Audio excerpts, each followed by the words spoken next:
अस्सलाम वालेकुम। साक्षी खबर में आपका इस्तकबाल है। आज 18 ज़िलहज है। सुर्खियों से पहले सुनते हैं हदीस शरीफ। बिस्मिल्लाहिर्रहमानिर्रहीम।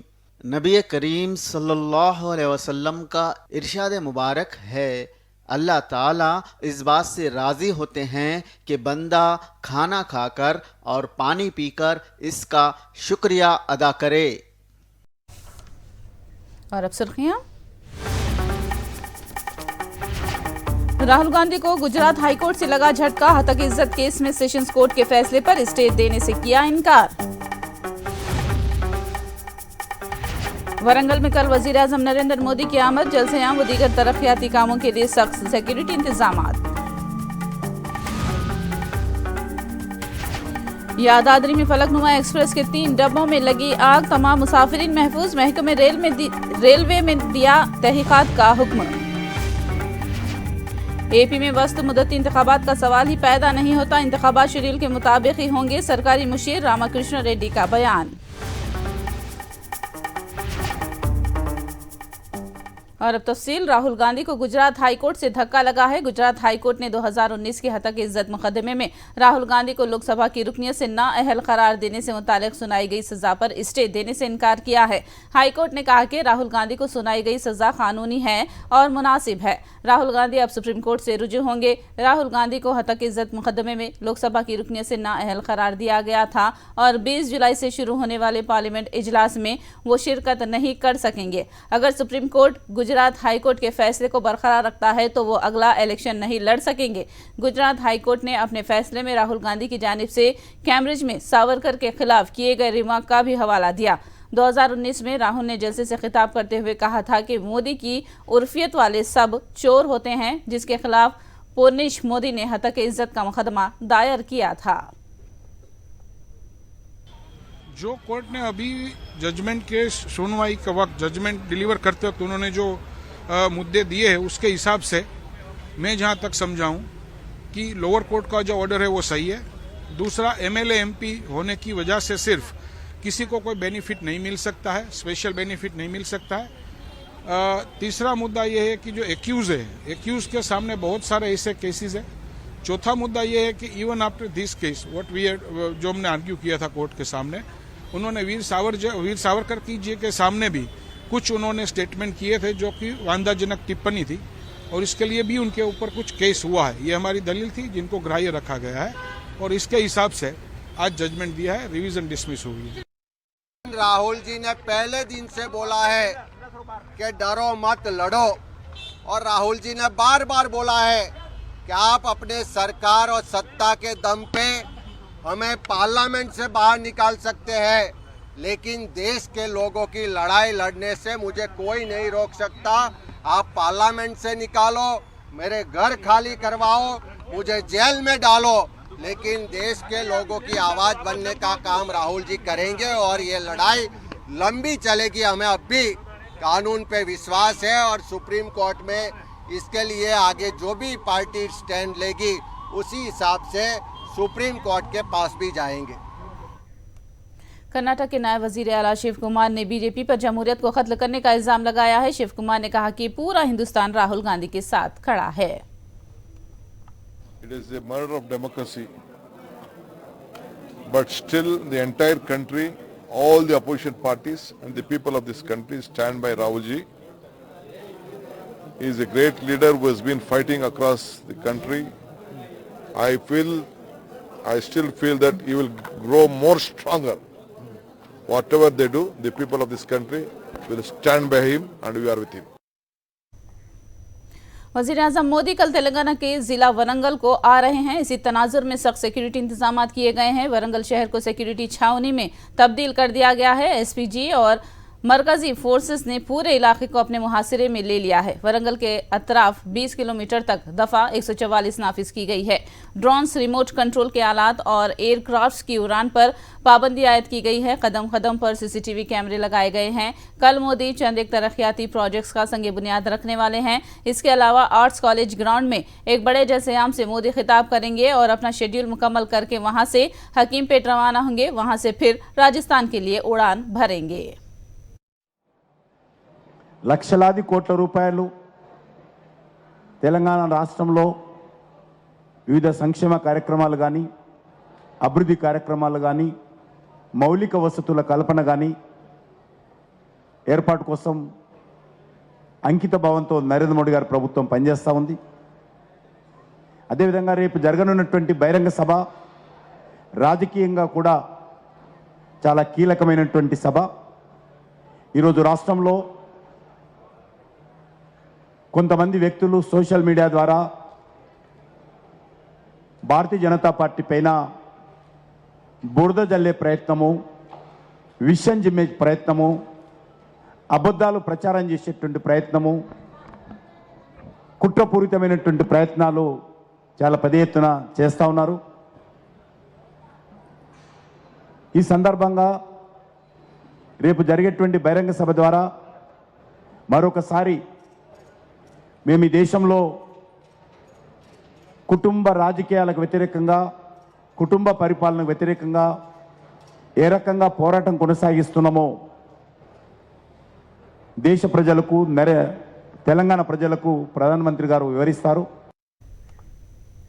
कल वजीर आजम नरेंद्र मोदी के वरंगल दौरे का बॉयकॉट करने का केटीआर ने ऐलान किया है. उन्होंने इल्जाम लगाया कि तेलंगाना के ताल्लुक से जहर भरने वाले मोदी ने साबिक में तेलंगाना की तौहीन की थी.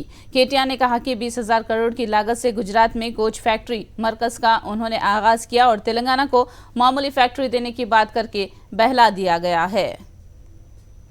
పుణ్యకాలం అంతా అయిపోయినాక 9 ఏళ్ల తర్వాత ఏదో తూతూ మంత్రంగా వచ్చి గుజరాత్కి 20,000 కోట్ల లోకోమోటివ్ కోచ్ ఫ్యాక్టరీ ఇచ్చి ఇక్కడ మాత్రం 520 కోట్లతో ఏదో బిచ్చమేసినట్టు ఏదో చేస్తున్నామని చూపెట్టేందుకు టూత్ పాలిష్ లెక్క చేసి బయటపడతామనుకుంటే తెలంగాణ ప్రజలంత అమాయకులు కాదు. మీరు తెలంగాణ పుట్టుకనే అవమానించిన దుర్మార్గపు ప్రధానమంత్రి, తల్లిని చంపి బిడ్డను వేరు చేసిందని మాట్లాడిన ప్రధానమంత్రి, సమాజంలో ఈరోజు మతం పేరిట చిచ్చుబెట్టి, మతం పేరిట మంటలు పెట్టి ఆ మంటల్లో చలిగాచుకుంటున్న ప్రధానమంత్రి నరేంద్ర మోడీ. తప్పకుండా ఆయన పర్యటనను రేపు మేమందరం కూడా నిర్ణయం తీసుకున్నాం. మేమెవరం కూడా హాజరు కాం. తప్పకుండా మేమందరం కూడా బహిష్కరిస్తాం. ఆయన కార్యక్రమంలో మేము పాల్గొన్నాం. तेलंगाना यादाद्री जिले में फलकनुमा एक्सप्रेस के 7 डब्बों में आग लगी. इस हादसे में मुसाफिरीन बाल बाल बच गए. आग लगने के फौरी बाद मुसाफिरीन डब्बों से बाहर निकल आए.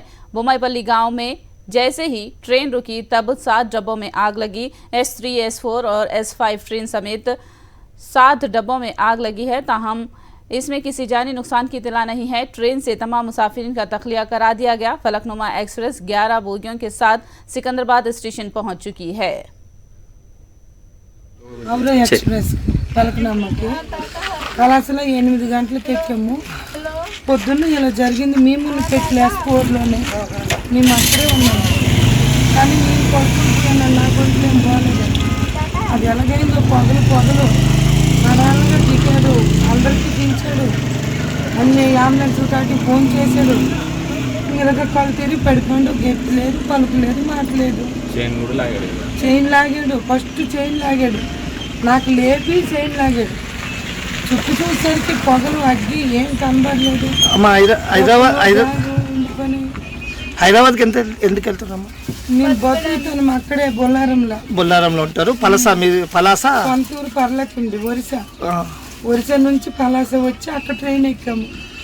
అమ్మాళ్ళ ఇంటికి వెళ్ళాము. మేము మొన్నే ఆదివారం వెళ్ళాము. రిటర్న్ గురువారం అయిపోయాము. కొంచెం పని ఉండి మేము బొల్లారంలో. ఎవరైతే చైన్ లాగారో ఆయన అపమనస్క స్థితికి వెళ్ళారు.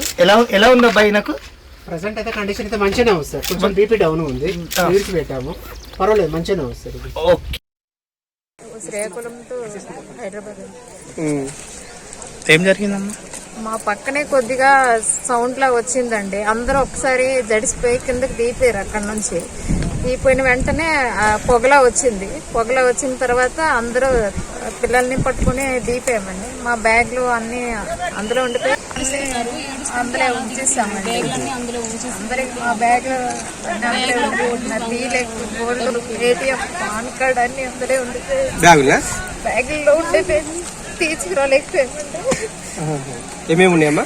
గోల్డ్ ఉందండి, పర్సు, డబ్బులు ఎన్ని ఉన్నాయమ్మా? 15,000 డబ్బులు. కానీ గోల్డ్ గోల్డ్ ఎంత ఉందమ్మా? 50 గ్రాములు ఉంటుంది. ఈరోజు మార్నింగ్ అరౌండ్ 11:30 మా టైంలో మన ఇన్కమింగ్ ఫలక్నామా ఎక్స్ప్రెస్ ఏదైతే మనం హౌరా నుంచి సికింద్రాబాద్కి వస్తుందో ఆ ట్రైన్లో ఒక ఫైర్ ఇన్సిడెంట్ ఉందండి. ముఖ్యంగా మనకు వచ్చేసి ఈ ట్రైన్ బొమ్మాయిపల్లి పగడిపల్లి మధ్యలో S4, S5, S6 ఈ 3 కోచెస్లో ఫైర్ ఇన్సిడెంట్ అనేది జరిగింది. ఇమ్మీడియట్లీ ట్రైన్ స్టాప్ చేసేసి ఆల్ ద ప్యాసింజర్స్ని డీట్రైన్ చేయడం జరిగింది. All the passengers are completely safe, ఎవరికి ఇంజురీ కూడా కాలేదు. కాకపోతే వాళ్ళందరికీ కూడా రెస్క్యూ చేసిన తర్వాత వాళ్ళ ఇంటికి చేరేటందుకు ఆల్రెడీ ఏవైతే front portion of the train ఉందో దాన్ని ఆల్రెడీ డిటాచ్ చేసి నెక్స్ట్ స్టేషన్ తీసుకెళ్లడం జరుగుతుంది. అదే కాకుండా ఏవైతే ప్యాసింజర్స్ వెనక పోర్షన్ ఉన్నో వాళ్ళని కూడా సాధ్యమందుకు ట్రైన్లో లేకపోతే బస్సెస్ కూడా అరేంజ్ చేయడం జరిగింది. ఆల్రెడీ స్పాట్లో 4 బస్సెస్ ఇప్పుడు ఉన్నాయి, ఇంకా అడిషనల్ బస్సెస్ కూడా తీసుకురావడం జరుగుతుంది. అదే కాకుండా ఏదైతే ఫైర్ ఉందో దాన్ని కూడా కంట్రోల్ చేయడానికి ఆల్రెడీ ఫైర్ ఎక్స్టింగ్విషర్ అక్కడే ఉన్నాయండి. ఆల్మోస్ట్ 5 ఫైర్ ఎక్స్టింగ్విషర్స్ ఉన్నాయి.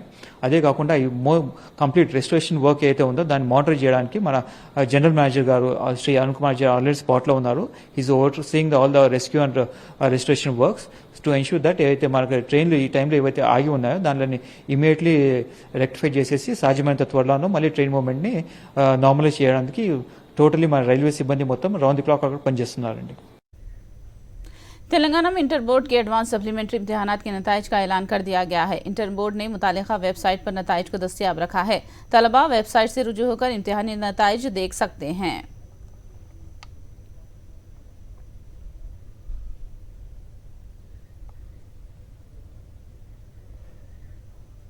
वनापर्ती जिले में सुमैत ग़िज़ा खाने से तकरीबन 40 तलबा की सेहत बिगड़ गई.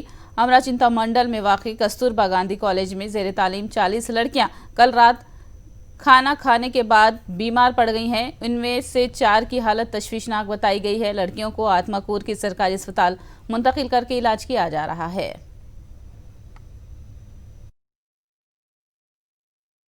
నైట్ తిన్నప్పుడు అసలు ఏమనిపించలేదు మాకు. తిన్నాక మార్నింగ్ 4 నుంచి అట్లా అవుతుంది. స్టమక్ పెయిన్ వచ్చినాక ఆ స్టమక్ పెయిన్ కూడా మళ్ళీ వెంటనే రాకుండా ఒకసారి వచ్చి ఒకసారి ఆగిపోతుంది. అట్లా మోషన్స్ వామిటింగ్స్ ఎట్లెట్లనో అవుతుంది. ఇంకా అప్పుడే మేడం వాళ్ళకి కాల్ చేయగానే అయినా మేడం వచ్చింది, ఆటోలు వచ్చింది. ఇంకా ఆటోలో పైన వచ్చింది.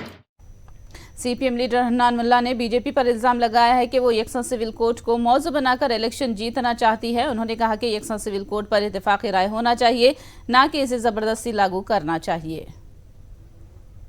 Polarization. Main idea is polarization. What they will do, future will be seen. But every day they are campaigning only to mobilize the polarized Hindutva. That is the person. Anyway, because of that is going on. Different ADM ke uska partner, their partner opposed it. Akali Dal uska partner, they opposed it. All tribal organizations are opposing it. Many people are opposing. The supporting and opposing could not be considered as against the Indian concept. They not. AP में वस्त मुद्दत इंतखाबात कराने का सवाल ही पैदा नहीं होता. सरकारी मुशीर एस रामाकृष्ण रेड्डी ने ये बात कही. उन्होंने वाज़ेह किया कि अवाम ने वायएसआर कांग्रेस पार्टी को 5 साल के लिए इख्तियार दिया है, इसीलिए आखिरी दिन तक अवाम की खिदमत की जाएगी और अवाम को हर किए गए काम की तफसील से वाकिफ कराकर ही इंतखाबात का सामना किया जाएगा. शेड्यूल के मुताबिक इंतखाबात का इनेकाद किया जाएगा और रिमार्क किया कि बाबू को भी इंतखाबात के लिए दरकार वक्त मिल जाएगा. दोनों तेलुगु रियासतों के लिए चीफ जस्टिस की नामजदगी के लिए सुप्रीम कोर्ट कोलिजियम ने मरकजी हुकूमत से सिफारिश की है. एपी के चीफ जस्टिस के तौर पर जस्टिस धीरज ठाकुर को और तेलंगाना हाईकोर्ट के चीफ जस्टिस के लिए आलोक राधे को नामजद करने की मरकज से सिफारिश की है. 19 मई 2023 को जस्टिस प्रशांत कुमार मिश्रा को तरक्की देते हुए उन्हें सुप्रीम कोर्ट का जज नामजद किया गया, जिसकी वजह से एपी में चीफ जस्टिस के ओहदे पर नामजदगी बाकी थी. वहीं तेलंगाना के चीफ जस्टिस उज्जल भुयान को भी सुप्रीम कोर्ट का जज मुकर्रर किए जाने की तनाजुर में जस्टिस आलोक राधे को उनकी जगह तेलंगाना हाई कोर्ट का चीफ जस्टिस नामजद किया गया है. एपी वैद्यावधाना परिषद के अस्पतालों में खाली सिविल असिस्टेंट और स्पेशलिटी पोस्टों पर भर्ती के लिए आज वॉक इन इंटरव्यू मुनक्किद किया जा रहा है. 4 स्पेशलिटीज़ में 109 ओहदों पर तकर्रुरात के लिए इंटरव्यूज़ मुनक्किद किए जा रहे हैं, जिसमें गायनकोलॉजिस्ट के 39, ENT के 23, एनेस्थीसिया के 38 और पैथोलॉजी के लिए 9 ओहदे शामिल हैं. जुमला 14 स्पेशलिटीज़ में 331 ओहदों पर बुध से इंटरव्यूज़ का सिलसिला जारी है. नाजायज और गैर महसूब दौलत न होने का दावा करते हुए एमएलए अनिल कुमार ने मंदिर में कसम खाई। उन्होंने वाज़ेह किया कि लोकेश के इल्जामात के तनाजुर में उन्होंने मंदिर में कसम खाकर साबित कर दिया है कि उनके पास कोई गैर मजाज दौलत नहीं है। अनिल कुमार ने चैलेंज किया कि अगर लोकेश और तेलुगु देशम कायदीन के इल्जामात सच्चे हैं तो वो भी मंदिर में कसम खाकर दिखाएं। अनिल कुमार ने कहा कि उनके और एमएलए प्रसन्ना कुमार के खिलाफ तेलुगु देशम कायदीन झूठा प्रोपेगेंडा कर रहे हैं। అయా కలియుగ దైవం వెంకటేశ్వర స్వామి సాక్షిగా మా ఇద్దరు ప్రమాణం చేసుకుందామని చెప్పా ఒక 2 రోజుల క్రితం. నేను అలిగేషన్ బురదేస్తాను, నువ్వు ప్రమాణం చేయన్నాడు వెంకటేశ్వర స్వామి మీద. రైట్, నువ్వు చెప్పిన ఆస్తుల చిట్టా మీద నిన్న క్లియర్గా చెప్పా. ఏమని? ఇప్పుడే ప్రమాణం చేశా. జమ్మూ కాశ్మీర్ నుంచి కన్యాకుమారి దాకా ఒక నెల్లూరు జిల్లాలో తప్ప ఎక్కడ సెంటు భూమి, స్క్వేర్ ఫీట్ స్థలం నాకు లేదు. ఆయన సాక్షిగానే ప్రమాణం చేస్తాను. నువ్వు నా మీద వేసి బురద జల్లేసి పారిపోవాలనుకొని బురద వేసాను, పారిపోయాను. ఈరోజు నా దగ్గర వేసాడు, పోయాడు ప్రసన్న దగ్గరికి వెళ్ళి 1500 కోట్లు అని చెప్పాడు. అరే ప్రసన్న గెలిచిన సార్లు నీ జీవితంలో ఒకసారి గెలవలా? 6 సార్లు గెలిచిన శాసనసభ్యుడి మీద మాట్లాడతావు. నీ స్థాయి ఎంత, నీ బతికెంత? ఆ కుటుంబం గురించి మాట్లాడే హక్కు నీకుందా? నీ బాబుకు 2 ఎకరాలు ఉంటే ఆ కుటుంబం జమీందారు కుటుంబం, ఆ కుటుంబం గురించి మాట్లాడతాడు. ఈ ఆస్తులు నాయని చెప్పి వచ్చి ప్రమాణమైనా చేసుకోవచ్చు అంత ధైర్యం ఉంటే. అంత ధైర్యంగా గుండె నింబరంగా ఇది అనిల్ ఆస్తులే, దీంట్లో అనిల్ పెట్టుబడి డబ్బులే అని కానీ గుండె నింబరంగా చెప్పగలిగిన వాళ్ళు వాళ్ళ ఇంటి సందులో ఏ దేవుడున్నా లేకపోతే మీ మీడియాని పిలిపించి ఏ పటం మీదైనా ప్రమాణం చేసి చెప్పే ధైర్యం ఉంటే వాళ్ళకి నిజంగా నికాసుగా ఉంటే చెప్పమనండి. वासर कांग्रेस पार्टी के एमपी प्रभाकर रेड्डी ने नेल्लूर के गांधीनगर में घर घर हमारी हुकूमत के तहत मुकामी अवाम से मुलाकात की और उनके मसाइल दरियाफ्त किए। उन्होंने बताया कि गांधीनगर में सीसी रोड की तामीर के लिए 20 करोड़ की मंजूरी दी गई है। इस मौके पर मुकामी अक़लियतों ने ए प्रभाकर रेड्डी को तहनीयत पेश की। 29వ డివిజన్లో డాక్టర్ సత్తార్ గారి ఆధ్వర్యంలో ఈ గాంధీనగర్ ఏరియాలో గడప గడపకి మన ప్రభుత్వ కార్యక్రమాన్ని చేపట్టడం జరిగింది. దాంట్లో భాగంగా ప్రతి ఇంటికి కూడా పోయి వాళ్ళకి అందుతున్న లబ్ధిని గురించి వాళ్ళతో మాట్లాడి ఇంకా ఏదైనా ఇబ్బందులు ఉన్నాయని తెలుసుకోవడం జరిగింది. ముఖ్యమంత్రి గారు మేము అడిగిన వెంటనే ఒక 20 కోట్ల రూపాయలు ఈ పట్టణంలో ఉండే రోడ్లకి శాంక్షన్ చేయడం జరిగింది. దాంట్లో భాగంగా 29వ డివిజన్కి 1,20 లక్షల రూపాయలు 3 సచివాలయాలకు కలిపి ఇవ్వడం జరుగుతూ ఉంది. గ్రామీణ ప్రాంతాల్లో కూడా ఇదే విధంగా ప్రతి సచివాలయానికి అడిషనల్గా ఇంకొక 20 లక్షల రూపాయలు మంజూరు చేయడం జరిగింది.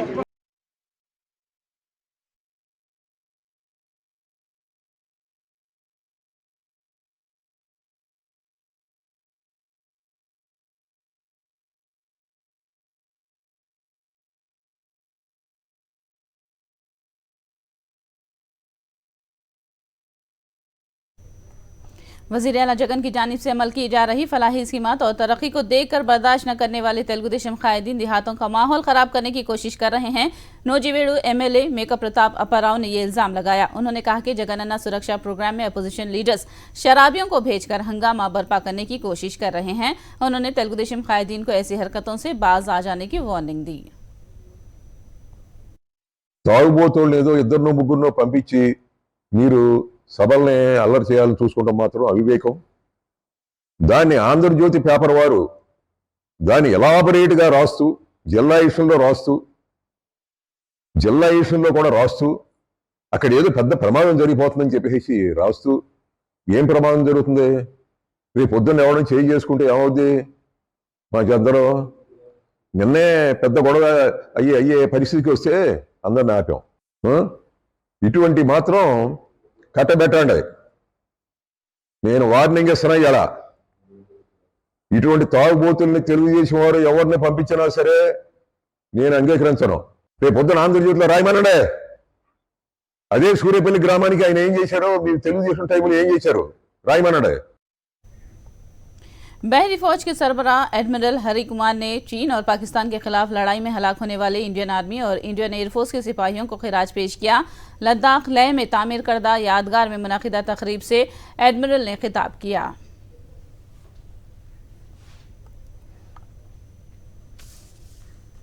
आखिर में सुर्खियां एक बार फिर।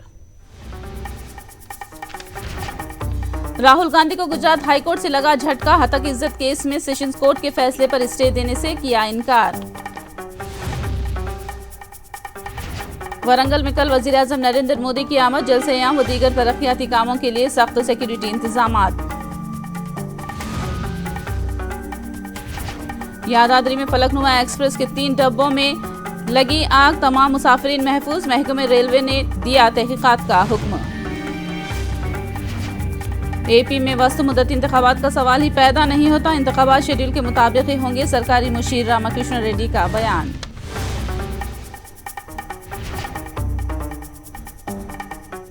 साक्षी खबर में फिलहाल इतना ही। साक्षी टीवी पर खबरों का सिलसिला जारी रहेगा।